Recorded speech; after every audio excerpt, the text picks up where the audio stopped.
Hey there, Cheese Meisters, and welcome back to the Peach Pod After Dark. I am Jeff, and it must be taking one for a walk week. And joining me on the other end of the internet, my host. I'm Leslie, and I've never danced in a shower before. That ain't true. You're right, it's not. I'll tell you this, though. If you're going to dance in a shower, I recommend that you do it there the way they did it, even if there's a chicken using real eggs, because showers are slippery and it is a great way to fall down if you're going to try to dance in your shower. Don't do it. This is one of those things where I'm older than you, and it's because I'm older than you that I say, don't dance in the shower. It's a good way to end up in the hospital. Oh, God. Things don't heal. Okay. Things, when you get older and you fall over, shit hurts. That's all I'm saying. I've never fallen in the shower and hurt myself, but I live in fear of it every day.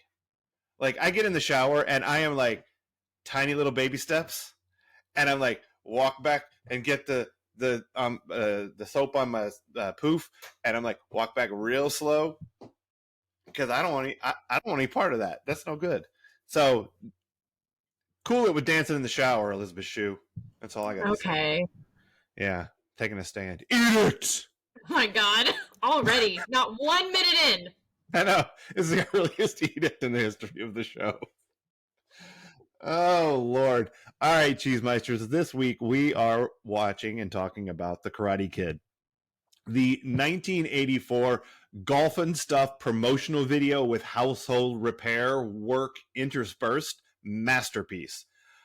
Starring Ralph Macchio, Pat Morita, Elizabeth Shue, Billy Zabka, and Martin Kove, who plays John Kreese, the evil teacher of the... I know, he gets some booze. We are watching this in conjunction with season 3, episode 21, Dead End, because Jim does a Mr. Miyagi situation. Our spelling connection is Pat Morita himself. He was in episode of The Love Boat and Starsky and Hutch. And something I picked up watching it this time, Andrew Shue is in this from Melrose Place, who lives with Allison. And obviously he is Elizabeth Shue's brother. So there's that. He's a member of Cobra Kai. You see him a couple of times during the final with Johnny. He's sitting on the bench, near the coach. So, okay. Yeah, near Kreese. So, Andrew Shue. Who knew it? I didn't know it. So you had never seen Karate Kid before? No, I had not. Okay, I've seen this movie a bajillion times because when this movie came out, I was 8 years old. So, made for you. Obviously, I watched this movie a whole lot. What did you think? Because I know you weren't like, your game, you'll go along with it, but you weren't like, I can't wait to watch The Karate Kid. This is going to be my new favorite movie. But what'd you think? I liked it better than I thought I would. Okay. I'll just be honest. I totally thought like, oh, this is a guy's movie and this is not going to be for me. Even though I have liked plenty other movies that have been for guys. See Swingers. No, I like this better than I thought I would. I was more disturbed by it than I thought I would. Interesting. I don't know. For some reason, the bullying in this movie felt so much more intense to me than other things I have watched. And we've done West Side Story. Right. I've seen Heathers. Which I realized as I was watching this, like, wow, kids were out to kill each other in the 80s. Oh, I mean, there's vehicular manslaughter happening in this movie. I mean, like they took all their mopeds and they drove him off a cliff. Like, they're trying to kill this kid. It was insane. And then the fact, too, that there's an adult who's also endorsing this behavior, like, yeah, kill this kid. And you know what? If he loses, we're going after his mentor as well. I was like, what the fuck is this movie? Mm-hmm. Yeah, it's a lot. It's a lot. Yep. Okay. By way of recapping this movie for people, I need to tell you Um, possibly my proudest moment as an adult. Okay, but and this is my proudest moment prior to thinking of the idea for having the peach pod, because that's probably the greatest thing I've ever done. You know, whatever. But here we go. Uh, so when I was in grad school, I was taking a class on child development, and one of the assignments was that we all had to get up there and tell our life story. I don't understand the purpose of this, but I'm in a room with a bunch of people I don't know, and everybody's just getting up there and they're doing whatever. There was one guy who got up there, and he was probably 26. I don't know, in his 20s. I was in my 20s too. This is a long time ago. He gets up there and starts talking about every ex-girlfriend he had. It was 15 excruciating minutes of watching this guy try to talk about how he was kind of baller. It was really uncomfortable. It was really, really weird. So I think we know me by now. I'm sitting in this class and I'm thinking, there's no way anyone in here knows if anything I say is going to be the truth. Like, I could just straight make some shit up. So as is my prime directive, I'm out to amuse myself. Okay. So this is what I do. I get up there and I say, my name is Jeff. I was born and raised in New Jersey until I was in high school. And my mom got a job in California. So we loaded up the station wagon. We drove to California and we moved into an apartment complex in Reseda.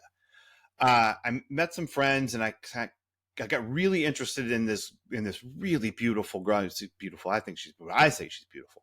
But the problem was that she had this ex-boyfriend and all of his friends attended the same dojo. They took it upon themselves to kick my ass almost every day until I befriended an Okinawan handyman.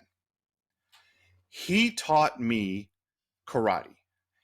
And I faced off against this group of kids at a huge karate tournament, winning their respect and the love of the girl and finding balance in my life. It fucking killed. I'm Like, sure. there were some, and it killed in waves, which is what really made me happy because no one knew. I didn't tell anybody I was going to do this. I just got up there and presented the Karate Kid as if it was my life. So there were some people who heard the word Reseda and went, "Oh, I fucking know what this is." And then yes, and then there were some people who, when I said dojo, were like, "Oh my god, come on." And then I said Okinawan handyman. And the whole rest of the room lost their shit. Except for the teacher, who did not know what was happening. Oh no. The teacher for this class was a priest from Africa who did not grow up in America and had never seen nor heard of the Karate Kid. Oh my god. This poor teacher. He was so confused. And I didn't want to get into it. So I looked at him and I said, that was all from a movie. And then I did some real life story thing. So I actually did the assignment. But I got up there and presented the Karate Kid as my life story. And I was really happy about it. Like it was really fun. And it was so gratifying to see the different places where people got what I was doing and then were just on board. I feel like that would be a much better exercise for actors than to be like, let's all trauma dump and tell your juiciest crisis story. How about like pick something and tell it as if, pick a movie or book, whatever, and tell it as if it is your life story. Right. Yeah. Amazing. Yeah. And like, and the thing was that like I had to just it had to be the straightest thing ever. Like it, no selling the whole time. There's no wink to it. It was just me telling this like it was my real ass life. So that's what happens in Karate Kid, you guys. I just summarized the movie for you as if it were my life. Um, I really like this movie. Obviously, I chose it as my greatest moment in my whole life, retelling it. Um, so there's that. um, and as I say, it came out when I was 8.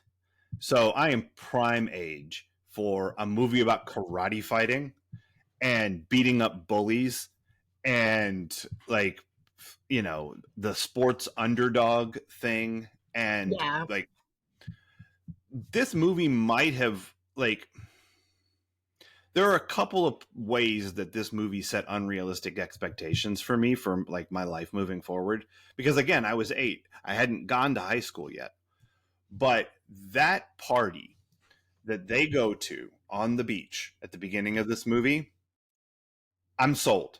I want to have grown up in Los Angeles. Like Oh, I want to have gone to parties on the beach where you play soccer during the day and then there's a bonfire at night. That looked awesome to me. Looked like so much fun. And then there's this cute girl and she kind of likes you and it's a whole thing and you teach her how to juggle a soccer ball and then things go off the rail when the moped guys show up, given. But it looked like so much fun. And the other thing it ruined for me is um there can't be a single better place to go on a date than golf and stuff, right? I mean, I wasn't. You had such a love for this place. Every text I got was golf and stuff, and I was like, I don't know what to do with this.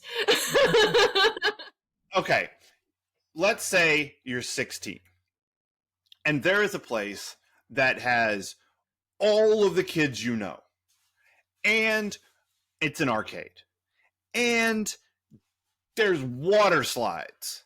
Like, there's nothing about that place that doesn't look super fucking fun if you're a teenager. And so, like, in my head, at 8, that's what dates were, right? They Like, should be. That's what you dates fucking should go to be. they should be. You should go to golf and stuff on every date is really where I'm at here. So, and that is an unrealistic life expectation. And it's Daniel LaRusso's fault. Well, it's actually Allie with an I's fault because she's the one who suggested to go to golf and stuff. But goddamn golf and stuff. Tell me golf and stuff isn't the best place ever. Go. I would never. It's a great I'm saying. place. And if anything, it just I've had a few good days this week, Cheese Meisters. It's been Excellent. awesome. But you're just reminding me of how dead inside I must be because I was just like, golf and stuff, okay. But like as I'm letting myself think more about it, fantasize about it, go back to younger me where I would have liked to have gone on dates and like, yeah, that probably would be a lot more fun, a lot less stressful than going to a movie and wondering, is he gonna hold my hand? Right. It's in the prime position. Oh wait, it's sweaty. Crap. Yeah. You know? Yep. What am I supposed to do with this big bucket of popcorn on his lap? A photo booth lends itself way better to intimacy than sitting next to each other in a movie. Yeah. And that, okay. So now we have some compare and contrast. Who had a better photo booth experience? Allie with an I and Daniel with an L, or Brenda and Kelly when they went out with the men from the Harvard School for Boys, turning boys Allie into men. and Daniel. I was digging Yeah. it. Yeah. Look, she's fucking adorable. Like there's Yeah. she couldn't be cute. Her. Right, he is so too. cute. Their Yeah. chemistry was so great. I'm not diving into intimacy. I'm just mentioning. Yeah. And he looks so young. And I think the he was math. probably go ahead. He was 23. 23. I was going to guess he was like 20, but he just baby faced it. I mean, he looked really, really young in this movie. Yeah. So, yeah, but he's, I mean, like, they're great together as a couple. Like you're rooting those. Yes, Allie and Daniel should get together. I don't care that he's from Reseda and she's from the hills. Like they're different. They're different. That's not how they're different. They're just different. They're different from everybody else. They're different from those jokers at Cobra Kai, with all of their violence and whatnot. So you don't like bullies. Shocker. No. Yeah. So this movie is it's about three things, right? It's this love story, it's this relationship with him and his teacher, and it's this bully situation that he finds himself stuck in. That admittedly he does kind of make worse by ruining Johnny's really cool Halloween costume. Whatever. Look, those skeleton costumes are badass. Like, they're kind of scary. They look really cool. Like, if you belong to a dojo and you don't wear those skeleton costumes for Halloween, what are you even doing in a dojo? Oh my God. So, but there's these bullies in this movie, and like, let me ask you this as I think about it. Of those three things, which is the A storyline? Like, what's this movie really about? Is it the overcoming the bullies thing? Is it the teacher mentor relationship? Is it this love story? Like, which of those things is the driving thing for you with this? For that makes you me, like it? Yeah, that makes you like it. it's the teacher student. I Okay. love that. That is so much more compelling to me. And I, in the early parts of watching it, was thinking, okay, bracing myself like 2024 watching a 1980s film. Like, okay, what are they going to do with this Asian character? And they did better with it than I anticipated. The fact that they gave him any sort of backstory, and the fact that they gave him as tough and realistic a backstory as they gave him, I was like, this is so much more compelling to me. The fact that, I almost said Ralph, Daniel is, we don't really know what's going on with his mom, and do we know where his dad is? We don't. Okay. It's never said. The rest of the world knows. I don't, and probably won't for a while. We'll see. I don't know that I do. No, I don't. I mean, here's the. We got to talk about this part later, but there's a lot of stuff I don't know about this. But I do want to talk about that kind of in detail later. But go ahead. But Daniel, so I think the fact that this kid is really struggling in a new place, and you have the single mom and child relationship, and of course with the single mom in the 80s, we're getting into women can have it all, but she's not getting to be at home for him as much because she's having to do all the things. So I love that we get this budding relationship, and it's not just about it like male bonding or anything, but because Mr. Miyagi has a soft side, is very tender. I mean, he's trimming plants one of the first times we see him, for crying out loud. Like, yeah, for a male dominated movie, I did not feel hypermasculinity at this core, like what worked for me. And I think that's another reason why I loved it, because it's allowing men to be close. It's allowing men to be emotional and to, and it's a healthy teacher-student relationship that we don't always see. Like, yeah, he's having him clean and do all this shit that it's like, okay, it's not really cool that you're like not paying him or he was whatever. Teaching. But exactly, like he was teaching him, and it's not like he was doing anything unsafe. Like, I thought it was impressive he got the kid to do that much. Right. Yeah. Yeah. I liked their relationship more this time than maybe any other time. And not like because I didn't like it before, but just like it just hit me. Like I really felt their connection to one another. Yeah. And that Daniel does not have a father, and Mr. Miyagi lost his wife and son in childbirth. So they both have this hole to fill, and they find each other that helps to do that. And they fight with each other. Sometimes he gets mad at him. He yells at him. Daniel yells at Mr. Miyagi, for clean your house, wash your boat, whatever. But he also takes care of him. Like when he sees, Mr. Miyagi is drunk and grieving, Daniel puts him to bed. And I'm sure that you saw this with your intimacy hat on, but the way that Daniel catches his head when he's laying him back on the bed is so gentle and real. Because if you don't do that, somebody that drunk is gonna it's gonna be a problem. But it is so touching, their relationship to one another, and you see why at the end, I mean, it's so trite to say it's about more than the karate. It's true. It is. The story is that it's all three of those things of equal importance, because Daniel is trying to find balance in his life. He's trying to find balance with her, with the bully situation, this relationship, the learning of karate and what role that should play in his life. He seeks balance, and Mr. Miyagi is helping him find it. But the way that they care for one another is it's really nice, and it's not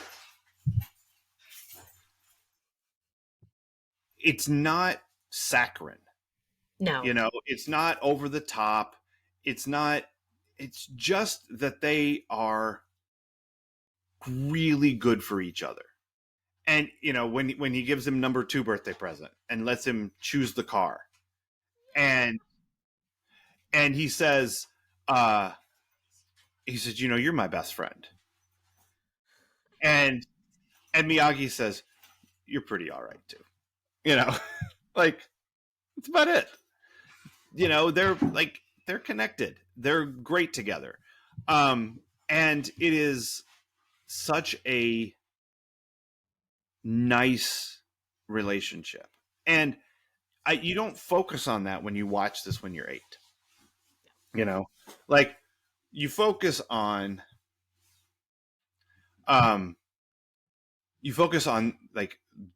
suddenly he's great at karate by doing these household chores. And that sneaky son of a bitch taught him karate and got a free wax job on his car out of it. That's bullshit. These are the things you think when you're 8, Do parents not try this still? Yes, but now when they do it, it's derivative. That's fine. Now when they do it, from everyone. Well, it's true. We should probably walk like Reservoir Dogs now. Yeah. But this was so original in the way that they did the training stuff, and the way that the training is Trojan horsed inside the housework. And you don't know that he's teaching him until were you, because I've seen this a million times, were you surprised when he was show me wax on, wax off? And he's like, no, I saw that coming. You saw it coming? That you knew that he was training him to block properly? Of course I did, because I'm brilliant. Well, that's true. You see through things. But I was 8. Yeah. But it's a clever way to do it. It's a clever way to teach this kid karate. And all you teach him is defense. For the first month, all of your your housework, but you're teaching him defense. And when you tell him karate's for defense only, that's what you've taught.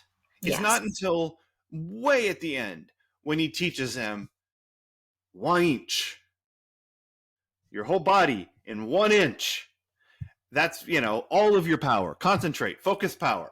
I think you dance around too much. I think you talk too much. All of it. That's such a fun scene. But I think it's a beautiful way of showing that there are multiple ways of teaching one thing, uh-huh. because so often people get caught up on, well, this is how I was taught, so this is how you're going to be taught, or Yeah. unfortunately, for a lot of teachers everywhere, what is considered the standard form of teaching.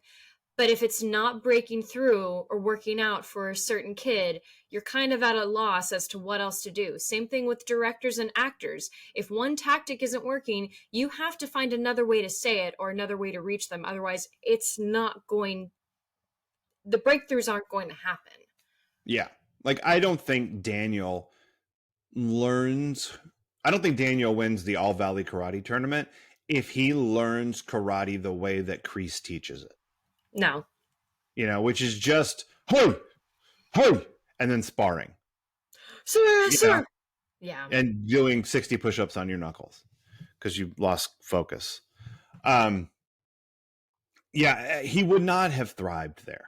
Like that, No. he was smart enough to walk in and go, well, I mean, even if he hadn't seen Johnny, I don't think he would have stuck around because that's not No. Daniel's stuff. Which is, it's nice that it goes a different direction, which is kind of fun. And it gives people like the opportunity to be racist at Mr. Miyagi, which is awesome. The guys who putting their beer on his car are fucking assholes. The face they made it. Oh my God. I know. I was like, are you fucking kidding me with this shit? I know. But then he takes off the beer bottle tops. That was great. How'd you do that? Don't know. First time. Mr. Miyagi is awesome. So one of the things that I'm sure didn't happen for you that happened for me one of the times I watched this. We watched this when I was in 5th grade as a fifth grade. I was in 5th grade. So both the 5th grades together had a movie day. Nice. Yeah. So we get to choose some PG, something to watch, and class voted and we picked Karate Kid.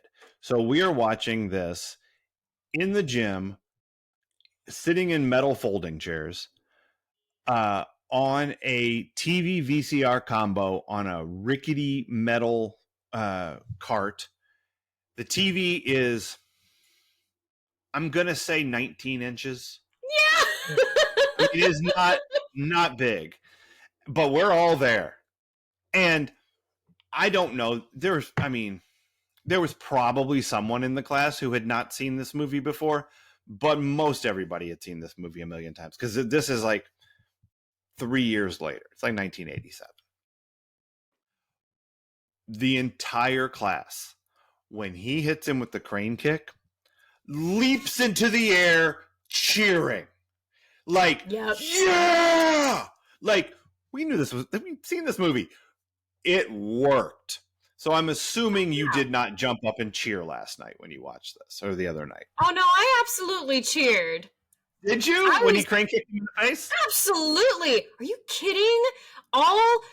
Listen, I might have had a little bit of an edible because it's like I knew I needed to relax before watching this, and I'm glad I did. But then that moment happened, and yeah, I was cheering. I was thrilled. All the anxiety I had building up from these bullies, and he just takes him out in one fell foot kick. Yep. Fuck yeah. Take down the bullies. Here's what's cool about the way that like all of the bullying happens in the first hour of the movie. And then, really? It felt longer? I mean, I wasn't watching. I wasn't looking at the time. But mostly, right? Because when Miyagi goes into Cobra Kai and he says, you got to leave the kid alone to train, once he starts training, there's no bullying happening. And that's like a big middle chunk of the movie. So then you come back into the tournament at the end, and they, like, I think in lesser hands, he just works his way through the tournament and he beats Johnny at the end. But what they do in the tournament is they make him run the gauntlet. of these Cobra Kai guys. And they all, like, they try to intimidate him while he's getting dressed. Like, they bring the bullying back the minute it's acceptable per their agreement. Yeah. And Dutch comes in, and what's the matter, Daniel? Isn't mommy here to dress you? And he shoves it. Come on!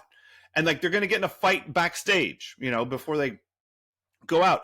And then he goes out, and he, I can't remember if it's Bobby or Tommy first.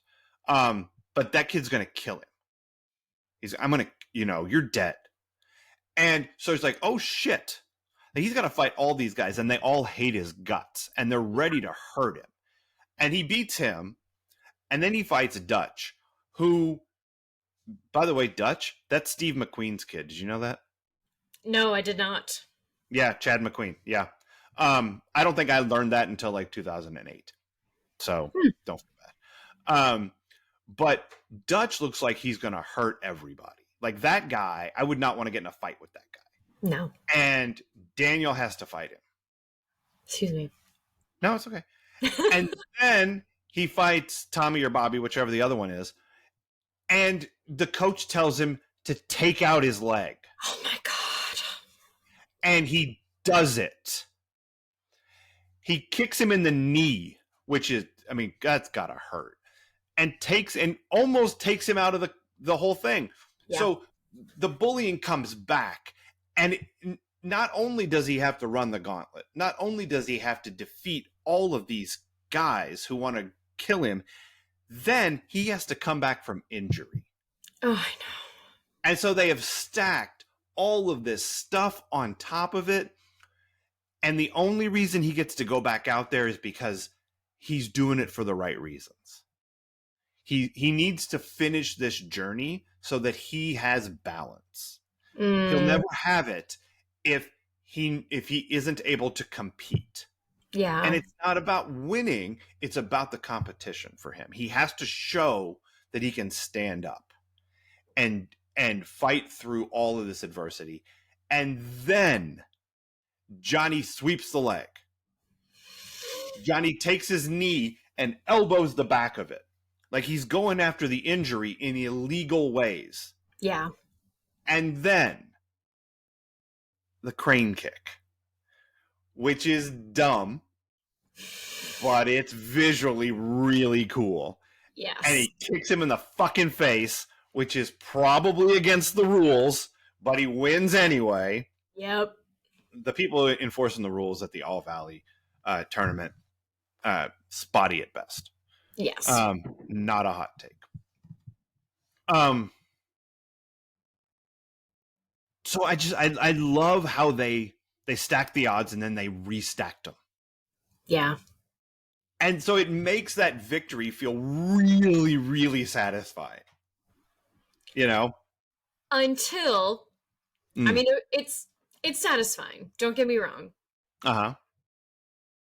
But if you've been bullying me and you and your crew have been coming at me and saying you're going to kill me, and then you fucking hand me my trophy and say I'm all right, bitch, this is going up your ass. You have injured don't have me. Balance. You're damn right I don't. I'm sorry. Do I sound like someone who thinks she's rational? I'm turning red. I'm not balanced.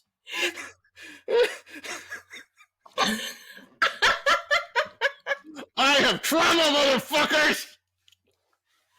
Listen, I know what my problems are all too well.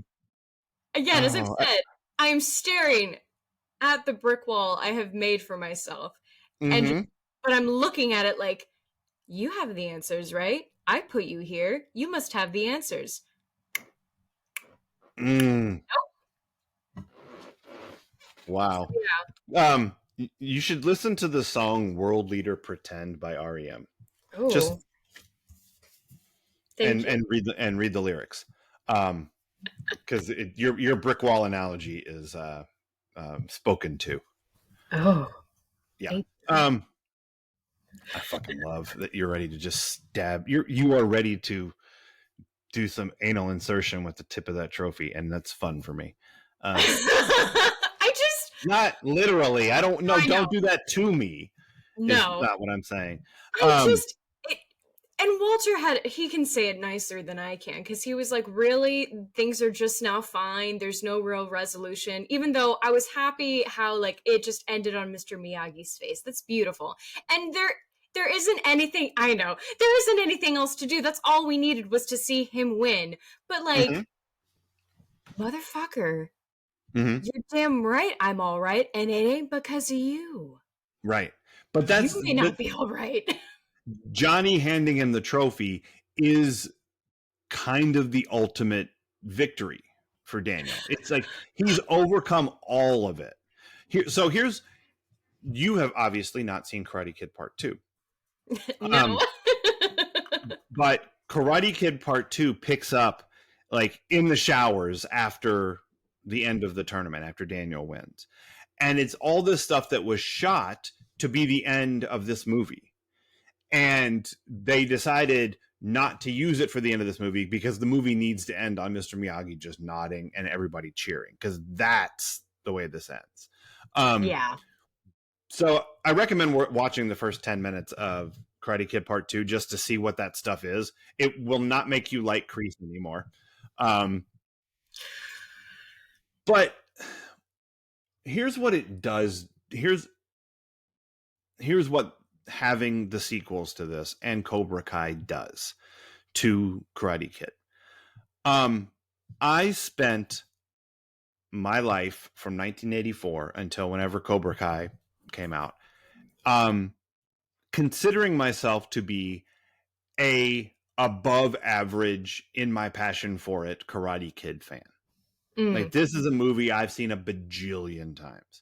Like, I'm all about the songs in this movie. I'm clearly all about fucking golf and stuff. Like there, I could quote. I mean, I got this whole thing. I got it on lock, and I got theories. I got positions like, I think maybe Johnny got screwed in that tournament. I'm pretty sure he got 3 points on Daniel and they didn't count one of them. And yeah, you know, this kind of stuff. So like these are like hot takes, but they're also like hot takes that lots of fanboys had. sure. So it's fine, whatever. Then Cobra Kai comes out, and I've now only seen the first season of Cobra Kai, which means there is a bunch of canon I don't know. And Cobra Kai flips some things, like it brilliantly flips some things. Like Daniel is very successful, and Johnny is basically a homeless bum.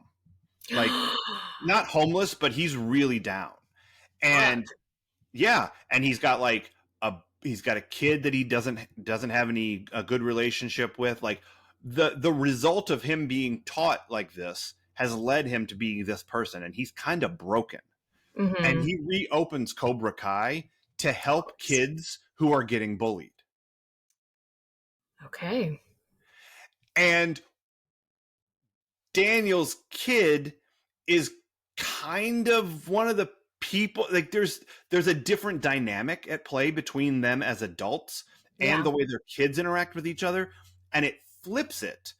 And it also does this thing where it puts Billy Zabka, Johnny's like, you ruined my life. Like, I was going into my senior year of high school. I was set. I was having a great time. My girlfriend and I broke up. We were probably going to get back together. And then you fucking show up and you ruin it. You get me beat up by this old fucker. You get me yelled at by my dojo, my sensei.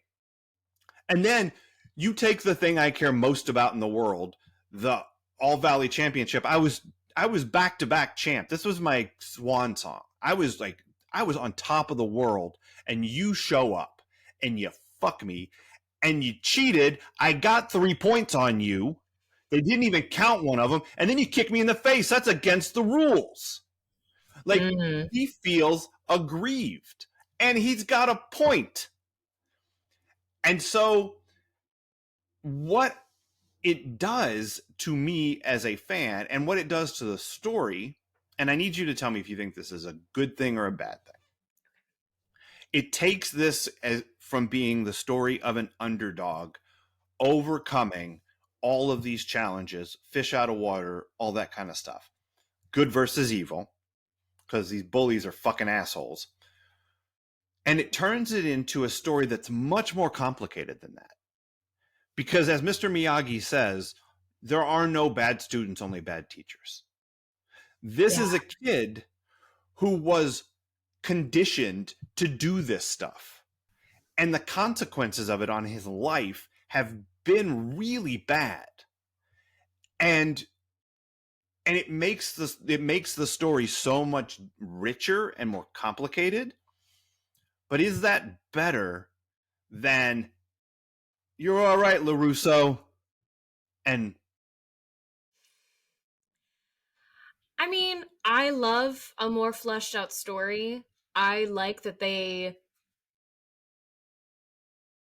I like that they were going more in depth with it. I don't think it's fair or smart for Johnny to blame Daniel because, buddy, your fight is with your teachers. Your fight is with right. your father, the men who conditioned you. And I'll say it too, the society at large, like, we all have shit to overcome. And Mm-hmm. we could all easily blame, we all have that one person that we feel is what put us down a different path. You Mm-hmm. know, Sure. maybe Sure. it's not one person, maybe it's many things, maybe it's a group. I don't know. But there's something that all of us feel this is the source of all my problems. This is where I got pushed to the wings instead when I should have been the lead. And it's like Right. Sure. that's not true. Mm-hmm. Like your like feelings are valid of course, but and his feelings are valid there too to be like, man, this moment ruined is where things started going wrong. Or Right. is it? And like Mm-hmm. he's a kid just like you. And he was doing the thing that you are supposed to do when you are being hurt. You have to defend yourself. Right. Here now, I will say this because I've only seen season 1, and I know that like what Cobra Kai does is it brings back all of these characters from all of the movies, and Okay. there's How many just are way more there? story that there's like 5 seasons. No, I'm I way meant how behind. many movies? Oh, got it. There's Karate Kid Part 2, where he goes to Okinawa and fights Okinawan Zapka. And then there's Karate Kid Part 3, where someone even worse than Kreese comes in, but Daniel starts taking karate lessons from that guy. And No way. it's like Daniel goes evil. Kinda. He comes back by the end. And then there's the next Karate Kid where Mr. Miyagi teaches Hilary Swank. Yes. But then why did she do $1 Million Baby? I don't. That movie is pretty good. I'm not sure that the next Karate Kid is good. And then there's the Jackie Chan version of Karate Kid with Will Smith's kid, Jaden Smith. Is that his name? Oh yeah. Yeah, there's that one. And they've brought. I think they've even brought. I think Jackie Chan might be in the movie that they're going to do. They're doing that like Cobra Kai has been so successful that there's going to be another Karate Kid movie with Daniel and Johnny and fucking Jackie Chan because R.I.P. Matt Morita. But Oh what I'm yeah. saying is, I think it's reasonable to think the way that this show sort of happens in the first season. And again, I don't know, and I'm not like a super fan anymore, that Johnny deals with some of this Kreese bullshit in later seasons. Oh God. Like has to do what it is you're saying he should do, which is blame that asshole because that guy is a large part of the problem. But I don't know if that's what happens because again, I feel bad. I'm not a super fan. Well, and here's But the I should tough watch thing with that too, because like We all have our own crease. Like, and yes, do I fantasize about yelling at mine? Absolutely. I've written a play about it. But I mean, I would like to point everyone's attention to Leslie's opinions of both Chris Suter and Gil Myers. yes, exactly. I think They're we're not seeing a unrelated, pattern these here. things. Yeah. But is it going to solve anything to yell at this person? Like, Well, and I don't know that that's what he does, but he sure. deals with, like, the relationship gets dealt with in some way. Okay. So, yeah, I don't know what it is, but what I'm saying is I am pretty sure that it doesn't stay with him just being mad at Daniel. Okay, You good. know? Yeah, but it definitely complicates the story. You Yeah. know, and to be honest, I'd already complicated the story by watching it 50 times and going, I think Johnny might have got screwed there in the end. Oh Um, no. Look, he gets 3 points on Daniel and they only give him 2. Like, I don't Well, then know. that's bad choreography. I think it's bad editing is what it is. Oh, But that too. yeah, I think it's the way that it's cut together. Um, okay. Adventures in Intimacy. Yes. Oh boy. This was fun. There was some That. great, my God, there was just some fantastic chemistry in this. Like, we needed a chemistry class. It was so good. Yeah, I'm going to talk about the things that I just really enjoyed in this. When Allie and Daniel are at the Halloween party and she's, inside his costume and they're just like they're dancing and at one point they I think it is when they're dancing. I don't know if there was a hug before or after this, but there's this like very tender little nuzzle thing that he does and I'm just if we haven't already figured it out, I'm a sucker for that. That's really cute. That's not utilized a lot in intimacy choreography, at least, prior to having someone focus on that. Mm-hmm. So I think that's lovely and sweet. Anytime Daniel was hugging her, I felt it. My Yeah. God. Like Yeah. he he meant that hug. You Mm-hmm. know? Like yeah, I just would really hug her and like not in a gross boys just trying to cop a feel on a girl hug way like no Right. he had his arms around her shoulder, was really like his head against her face and looking down and you could tell he was just like breathing in the hug. Yeah. um there's this really cute moment when they're in the photo booth together and you just see Mm-hmm. their hands. um and like Yeah. Yeah. that's so darling because Mm-hmm. you know everyone always thinks about the first kiss, but honestly, my first hand holding story is way better than my first kiss story. Sure. Like, my first hand holding, I think, probably meant more to me than my first kiss. Yeah.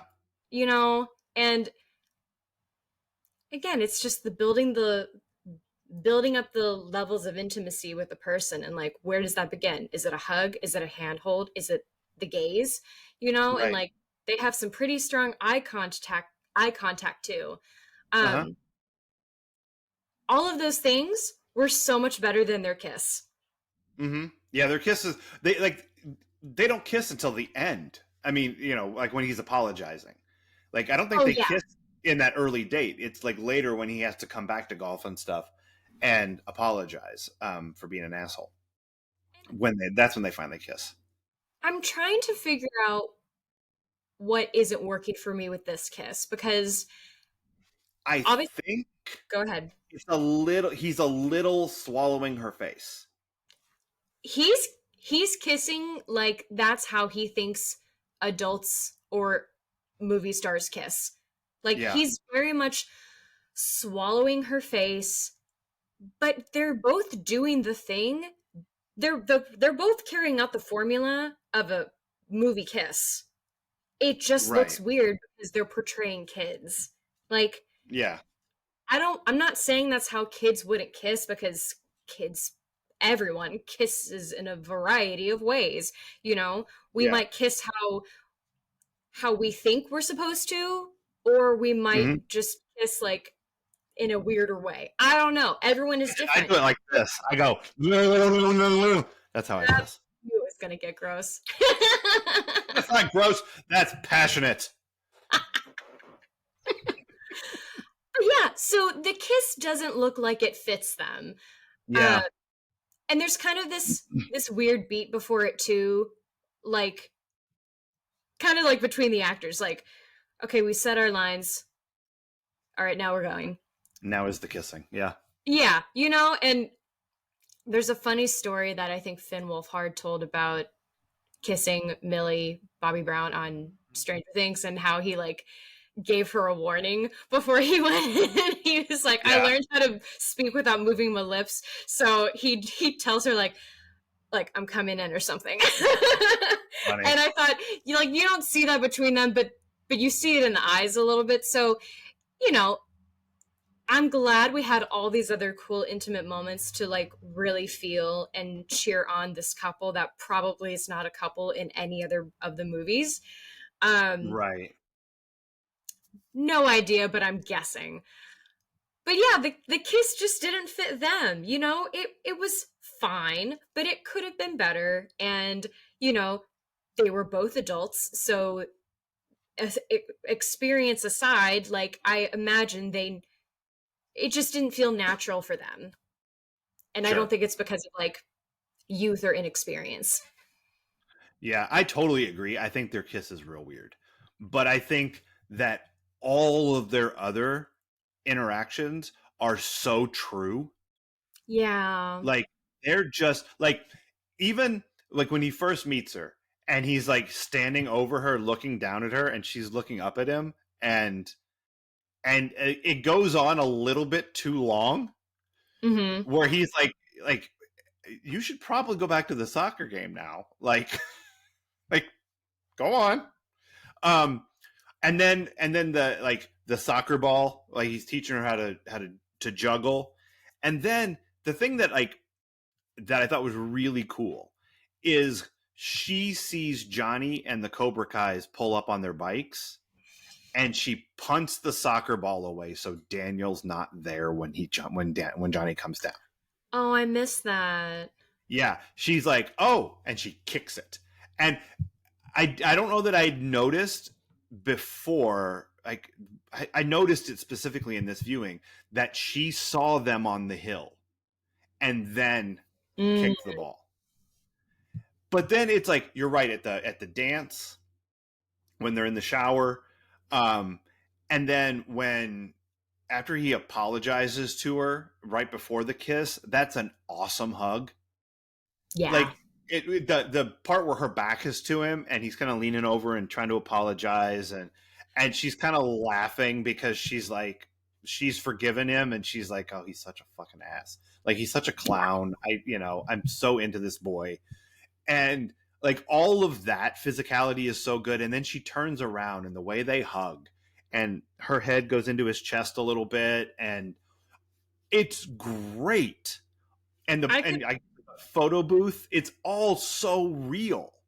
Yeah, I need to remember this because like as favorite intimacy again, because just like their hugs are just delightful. Never Yeah. underestimate the power of a hug. Yep. Not related to them, I was thinking some about like the different relationships in this. We have single mom and a son. How do they connect with each other? And then we have teacher and student, or like mentor and mentee, however you want to look at Mhm. it. And like there was a moment where I think Mr. Miyagi tells him to close his eyes, and like that's a very intimate thing in itself because like you have to feel like you can trust the person to Mhm. close your eyes around them and Yeah. not feel like they're gonna fuck with you. And this kid has been bullied Right. for most of the movie. Uh-huh. Yeah. Yeah, that's true. And I wrote down, let's see, something with eye contact and just thinking again about like not everyone is comfortable holding eye contact. So like for a movie Mm. or on stage, luckily you can just have the option of like, okay, well then pick a spot on like their cheek, their forehead, or like Mm. anytime I've had to tell people, like, if it says in the script, like, gazing at her clavicle or something, I'm like, yeah, just keep it up here. Like, Right. you don't need to actually be looking at a person's torso, like, Right. they're still Well, human. They have a yeah, choice. it's true. Yeah. Plus, I don't like the collarbone weirds me out. The clavicle weirds me out. People looking I at it? no it in general. Like Oh, it just because I'm always afraid I'm gonna break it. Like oh, yeah. Look, interesting. there are two weird things about me, everybody. Here you go. Only two, but here they are. Uh I have a disproportionate discomfort with the idea of my collarbone being broken. Don't know why. Don't know why. Second thing, um, don't untie my belly button. All my guts are going to come out. These are such delightful boundaries. I'm Thank you saying, for sharing. look, your belly button is just a knot that the doctor tied. And if someone goes in there and unties it, all your guts are going to come out. So, so, so get your finger on the belly button. Don't untie me. Fucking So, weirdo. what I'm hearing is, if you were in a scene with some kind of intimacy and I was choreographing it, you would be like, don't have this other actor touch my collarbone or my belly button. Those are hard limits. Yes, yes, I don't want to be untied. I really don't like it. Like I know it's dumb. I know I'm aware that my guts aren't going to come out. I ain't fucking with it. I don't like it. And it's because you That's could untie so it, and that's the amazing. problem. But I feel like, I I don't know. Do you have an Audi? no. I feel like that only pertains to people who have Audis because, like, I have an innie and there's no way it's coming untied. Like, how are you going to get in there? Somebody got in there. I don't know, tweezers. I don't know. Don't do it. Although I say that, and I've had a laparoscopic procedure, so like someone's gotten in there. I think they shortened it, See, and I'm so upset. okay. I don't know. Just don't untie my belly button. That's all I'm saying. Wow, this is such a. I learn something new about you all the time. I contain multitudes. Oh, you contain multitudes. I have no balance. It's great. No, you're gonna stab a motherfucker with a trophy. You're all right, Spitz. Fuck you, motherfucker. Yay! And scene. That is. Balance. You read my play. Look, I knew it was funny when I said it, but He's unhinged.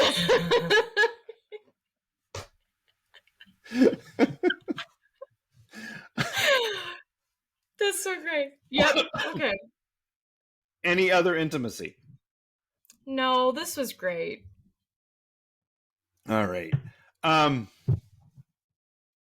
All right. It's time to just drive that big yellow convertible into Needle Drop Forest.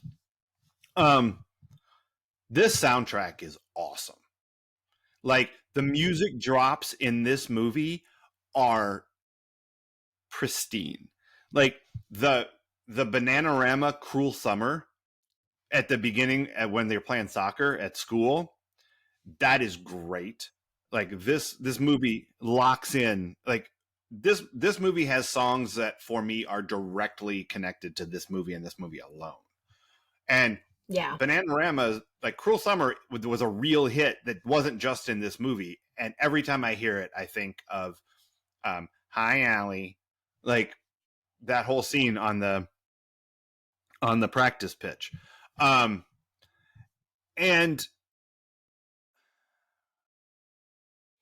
You okay there? yeah, I want to end. I don't want to end with "You're the Best" because that's the thing that everybody knows, and it's perfect. So let's talk about "You're the Best" next. That song was originally submitted as the song for Rocky 3, which was being made at the same time. And the right, I agree. Here's the thing, Ember. It's better in this movie. Um because Rocky 3 went with Eye of the Tiger. And Eye of the Tiger is a perfect song for Rocky 3. And You're the Best is a little too kiddish to be the song for Rocky 3. But you put You're the Best over this montage of karate fighting, and there may not be a better use of a song in any movie in the history of film than You're the Best at the All Valley Karate Tournament. It's such a great fucking song. And there's no way you don't just sing it. Like you feel it. It feels so good, you know? But it's not my favorite song in this movie. Okay. My favorite song in this movie is playing when Daniel comes to Golf and Stuff to apologize. And we talked about, I played this song for you season 1, maybe. Like, it's not in the podcast because we didn't have rights to it. Yeah, I played it for you because it is just a pump your fist. Like, it's the song Young Hearts by Commuter. And the lyrics beyond like the first couple of lines are dumb and don't make any sense. But the heart of the song, like the first verse is try to make it last. There's nothing you can do, something like that. In a photograph, the innocence you thought you lost is staring back at you, which is a great lyric. Right? And then it's like young hearts beat fast, driving down the road, and this is where it goes off the rails. Rubber, plastic, metal, glass. I don't know. Why'd you have to go? Young hearts die young. Oh. Those are, like, with the exception of the rubber, plastic, metal, glass part, those are great sentiments for a teenage love song. Mm-hmm. You know? Because there's just all this longing in it. But then it kicks into the chorus, and it's young hearts beat fast, and it's so upbeat, and you just want to shout it. It's so good. And it's played like when he first pulls up, and so you're hearing that it's like that keyboardy sound. Try to make it last. And then he goes in to talk to her and pretends to get shot, and they leave, and then the girl yells at him for being a douchebag. And all the time that's happening, the music is playing under it in the background. Like, they've gotten rid of all the lyrics, but it's still that, like, it's just happening back there. And he's like, and then he goes to talk, and it comes back up. And you're like, young hearts beat fast. It couldn't be fucking better. It couldn't be better. Edict. Couldn't be better. I don't know. What do you think about the music that I love so much in this movie? It is a great soundtrack. I was thinking about how we've had great soundtracks repeatedly. We've had a run here. We've had quite a run. It doesn't have the same impact on me as it does on you. So that'll disappoint. Sorry to disappoint. No, you haven't watched it 1.5 million times. I mean, how could it possibly? Haven't. But it's good, and I mean, unfortunately, I'm a sucker for You're the Best around. Like, it's great. It's pretty great. Like, yeah, who doesn't want to hear that they're the best around? Okay, yeah. Thanks. Thank you. The best around. That's right. I'm unbalanced, but I'm the best. That's right. I'm gonna stab you with a trophy, Johnny. Johnny, you're a cream puff. Did you when you watch this? Did you hear the things that the people in the crowd say during the fights? Because there's a couple that, like, they pierce through, and they just like, Johnny, your cream puff made me laugh. And then there's the get him a body bag. Yeah, the rat face kid. Oh my god. Yeah, I know. Yeah, it's pretty great. Walter said, "Hey, it's just Count Mark Hamill." Wait, who was the? Oh, you're right. I see it. Okay, I'm with you. Yeah, that's. You funny. know what? he did his job. He got his money. I hope he's getting his residuals. One of those guys died after doing season 2 of Karate Kid of Cobra Kai, and the story was about how the actor was dying. And I don't remember which of the guys it is. It's either Tommy or Billy, whatever, one of those two guys. I know, like they brought it back into the I know this about that second or third season, is that they brought him back and he was dying. The actor was dying. He knew it. And they made the story about the character was dying and how all of them were, they bring them, they come back together, that kind of thing. And they're all processing. So yeah, rough, but not to be a fucking downer or nothing. And but you called me a downer before this even started. Come on. I know. I brought it. I came back around. Now I'm downer.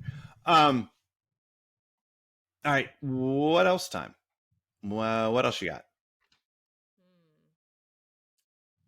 I think rogue training is better than a gym membership. Oh, I think so too. Do your own shit. Yep. Listen, I've been living without a gym membership for years, and I'm doing just fine. That's right. It's fine. I do miss. All you need is an Okinawan handyman, and you're covered. Now, I will say the thing that won't replace a membership is I don't have anywhere I can climb, like at a climbing gym. Climbing the buildings here is going to be a bit too precarious and unsafe, and I'm not interested in that. I'm not King Kong. Well, it's frowned upon. Oh, I don't care about that. Most of what I do is frowned upon. Totally fair. Totally fair. Let's see. Oh, I think this movie's really a murder plot. Oh, because they're trying to kill Daniel? They're all trying to kill him. Yeah. Is it because, do you think they're trying to kill him because he gave that lady's dog some water and they're like, fuck that lady? They shouldn't be. I thought that was so sweet. It was sweet. I didn't realize that's, I mean, of course, these are things I know, but you never put them all the way together, but that's Happy Gilmore's grandma. Oh, I've never seen Happy Gilmore. Happy Gilmore is pretty fun. We'll find a reason, I'm sure. I'm sure. I can, you know what? I can already think of at least 2 different times we could watch Happy Gilmore if we wanted to, because there's at least one episode involving hockey beyond what we've already seen. And there's at least one episode that involves playing golf. So could do it either one of those places. But yeah, she's Happy Gilmore's grandma. This movie, like so much, have you ever, I don't know how much you've paid attention to 80s movies, but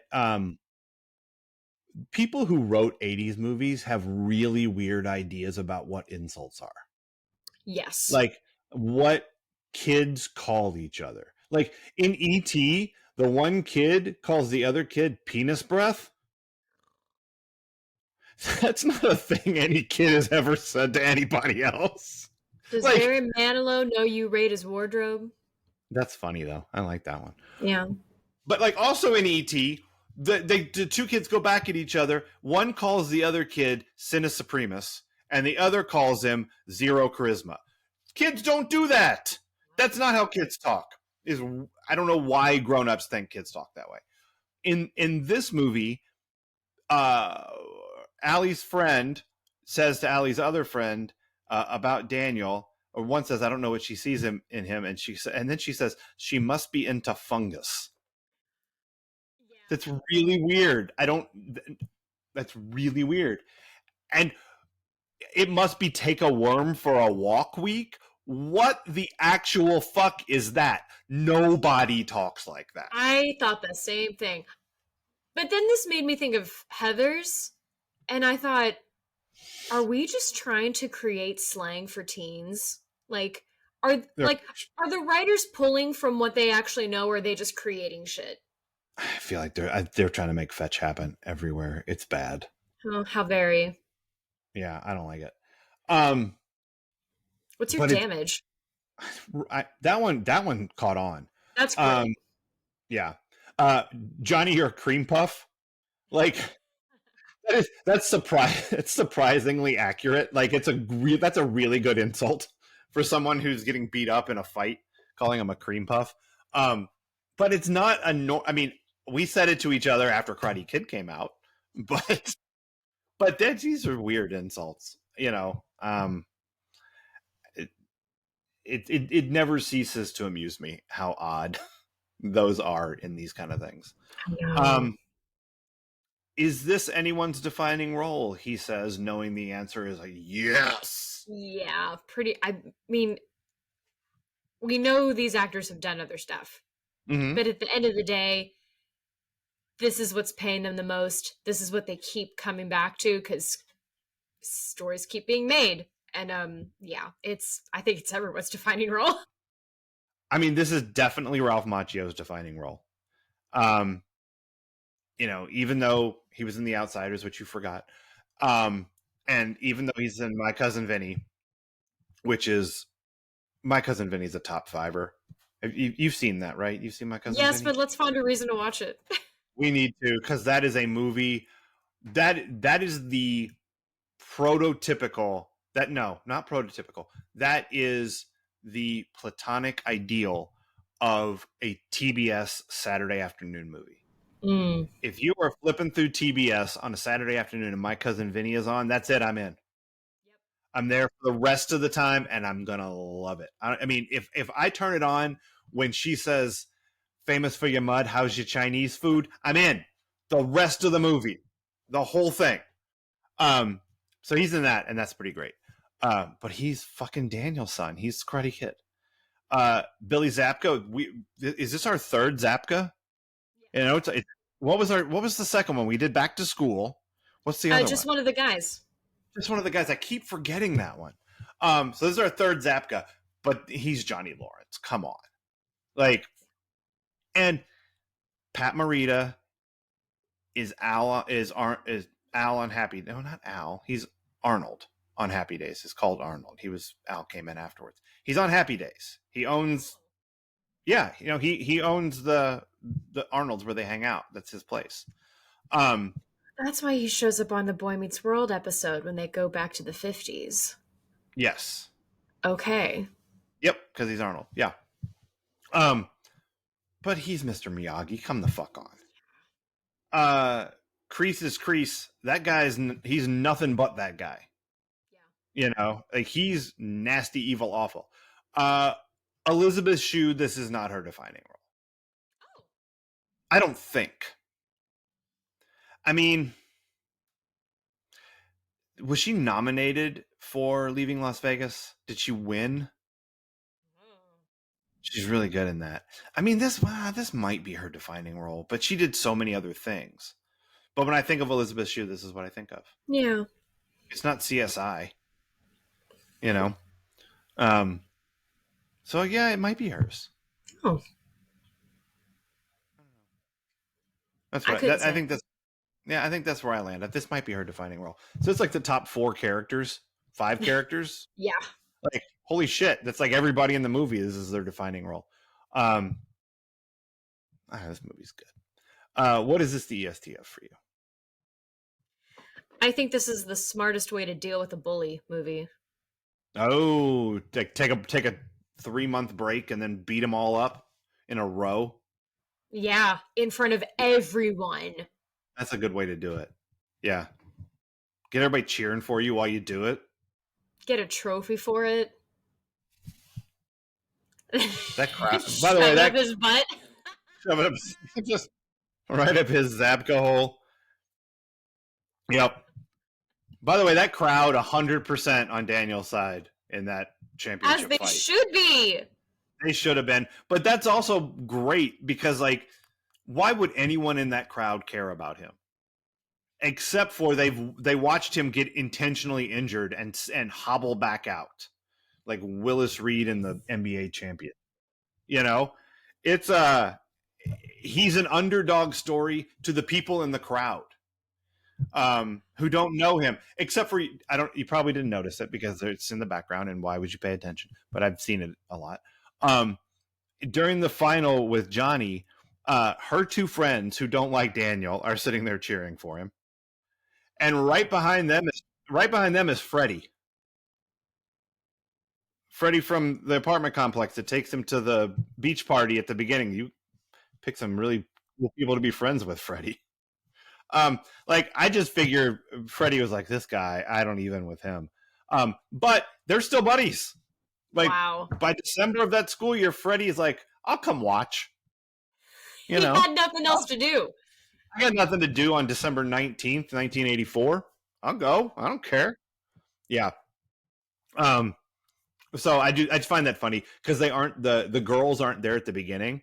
So at some point during the day, Allie went to the payphone and said, "You guys got to come watch my boyfriend kick Johnny's ass." And they're like, "Bet."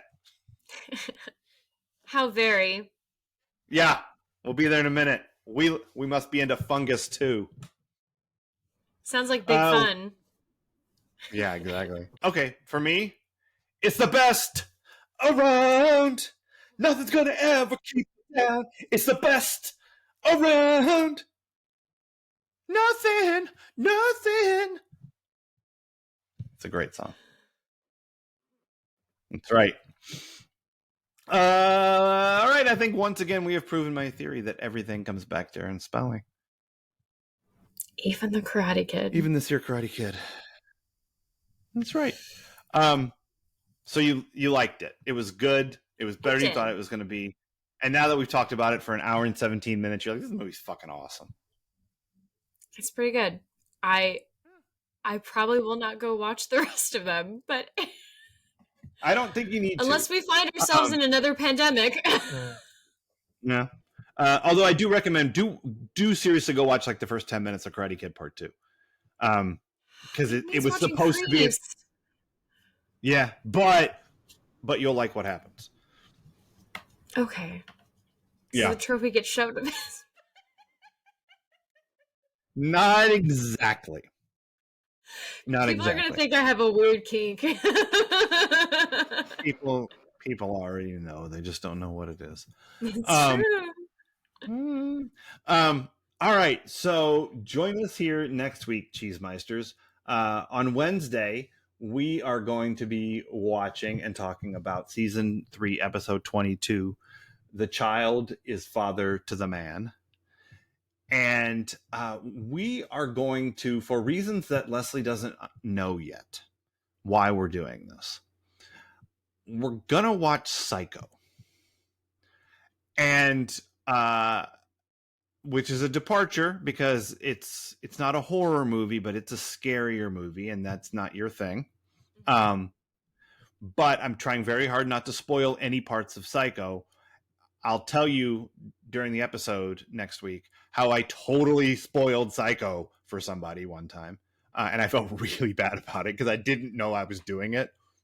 It'll make sense when I tell you about it. No, I think I'm gonna have to watch it like tomorrow morning before we record the episode because I still haven't finished watching it. Like when I realized what I was doing, I went, "Oh, I gotta stop."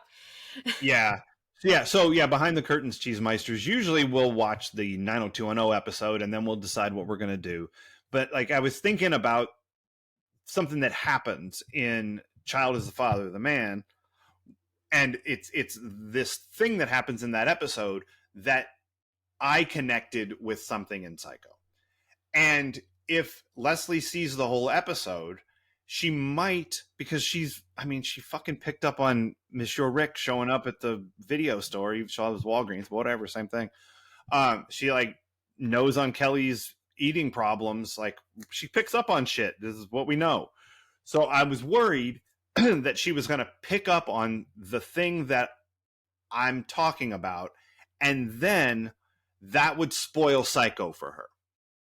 So because I told her I wanted to watch Psycho. See, there's a whole lot of pieces I'm thinking you might be putting together in your head. No. And I just don't want it to happen.